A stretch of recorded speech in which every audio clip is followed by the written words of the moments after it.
दिया गया है। शिवसेना का मानना है कि ये जो स्थानीय लोग हैं,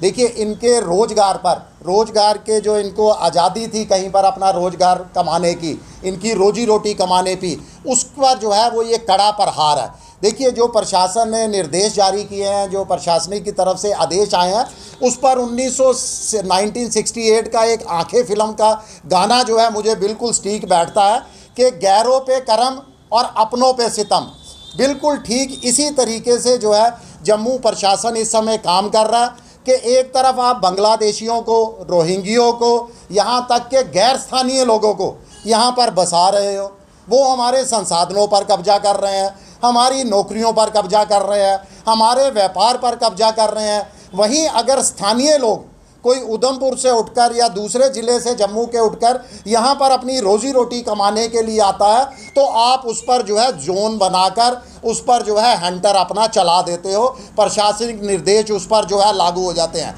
देखिए जम्मू, मैं बताना चाहता हूँ कि जम्मू कोई प्रयोगशाला नहीं है कि बार बार अगर स्मार्ट मीटर लगाने हैं तो जम्मू से शुरू होंगे, प्रीपेड व्यवस्था करनी है तो जम्मू से शुरू होगी, ई रिक्शा पर जो है लगाम कसनी है तो उसको भी आपने जम्मू से ही शुरू किया। जबकि जम्मू को छोड़कर किसी भी अन्य ज़िले में, यहाँ तक कि कश्मीर के श्रीनगर में भी इस तरह की कोई व्यवस्था जो है प्रशासन द्वारा लागू नहीं की गई। देखिए ई रिक्शा किस लिए लोगों ने आए थे यहाँ पर। इस समय जम्मू कश्मीर के अंदर आपको मालूम है कि बेरोजगारी चरम पर है। हमारे युवा जिसके पास कोई नौकरी नहीं थी वो बहुत थोड़ी सी इन्वेस्टमेंट कर जो है ई रिक्शा लेता था, बैंक से लोन करवाता था और लोन करवाने के बाद जो है वो अपने परिवार की रोजी रोटी कमाता था, उसकी आजीविका का ये साधन बना था। मगर प्रशासन को ये भी कबूल नहीं हुआ कि लोग अपने पैरों पर खड़ा होकर भी जो है अपने परिवार का पालन पोषण कर रहे हो। झट से अभी मुझे लगता है कि ई रिक्शा शुरू हुए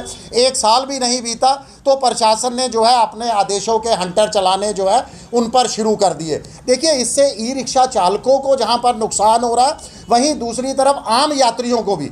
आम लोगों को भी इससे जो है बहुत बड़ी असुविधाओं का सामना करना पड़ रहा है। यहाँ तक कि स्कूली बच्चों को ले जाने के लिए जो ऑटो रखे गए हैं, उनको जो है रखे गए,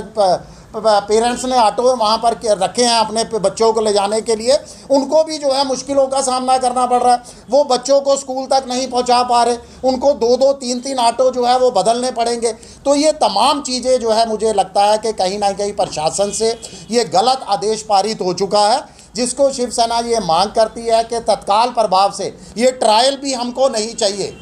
इस ट्रायल को भी जो है पूरी तरह से रोल बैक किया जाए। जम्मू कश्मीर के स्थानीय लोगों की जो कमाई है, जो वो अपना रोज़गार सेल्फ अपने कदमों पर, अपने पाँव पर वो खड़े हो रहे हैं, उस पर जो है वो प्रहार ना किया जाए। हमारे युवाओं की रीढ़ की हड्डी कमाई की ना तोड़ी जाए, नहीं तो शिवसेना को भी जो है इन तमाम लोगों के साथ मजबूर होना पड़ेगा सड़कों पर उतरने के लिए।